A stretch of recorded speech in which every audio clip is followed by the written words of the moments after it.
Welcome to Beyond Origins, where we discover crazy facts. And today, have I got a story for you. We're about to uncover one of the most incredible, jaw-dropping stories from World War II. It's a tale of how profound loss can be forged into an absolutely unstoppable weapon. You know, we're talking about a story of love, of loss, and a thirst for revenge so powerful, it literally forged a legend. And it really all boils down to this one fascinating question. How does something as personal as grief become an actual weapon of war? Well, let's find out.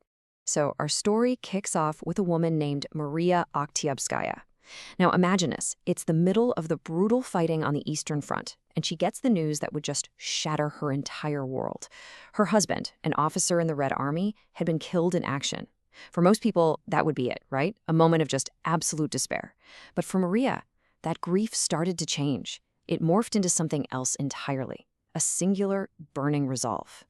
See, Maria didn't just mourn. Oh no, she plotted. She came up with a plan that was so audacious, so completely unprecedented, that it's seriously the stuff of legends. She decided that just being sad wasn't enough. She wanted vengeance. And she was going to get it herself. And her plan? It was as simple as it was bold. First step, she sold everything she owned. I mean everything, every last possession. With all that money, she donated a T-34 tank to the Red Army. But, and this is the kicker, with one non-negotiable condition. She didn't just want to fund the war. She wrote directly to the state, demanding that they let her drive that exact tank into battle.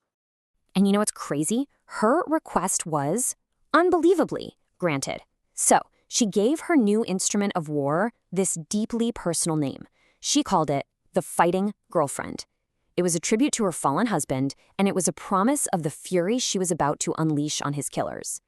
Okay, so after some intense training, Maria and the Fighting Girlfriend were sent straight to the front lines. And let me be clear, she wasn't some kind of symbolic figurehead. Nope, she was a fully fledged tank commander and driver, thrown right into the heat of combat. Her trial by fire was officially on.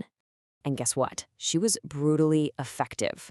Her main job was one of the most dangerous you can get, smashing through enemy lines to wreck German machine gun nests and fortifications. And she quickly got a reputation for being incredibly skilled and just ferocious. But, you know, war is always unpredictable.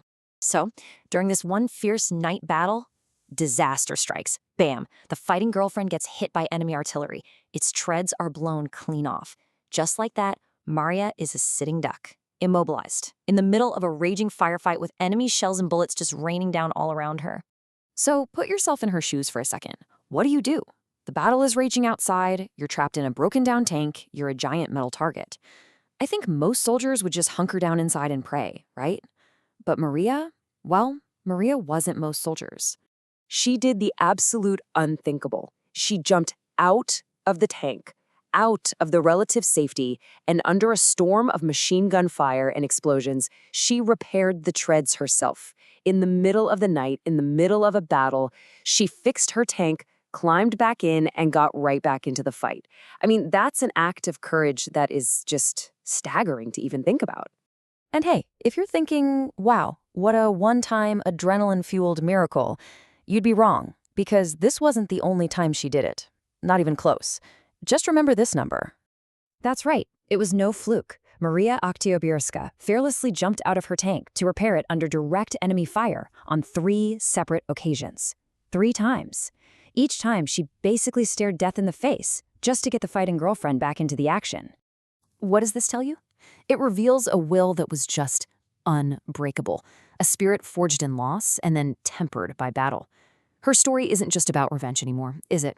It's about refusing to be a victim, refusing to stand by, and refusing to give up no matter what the odds were.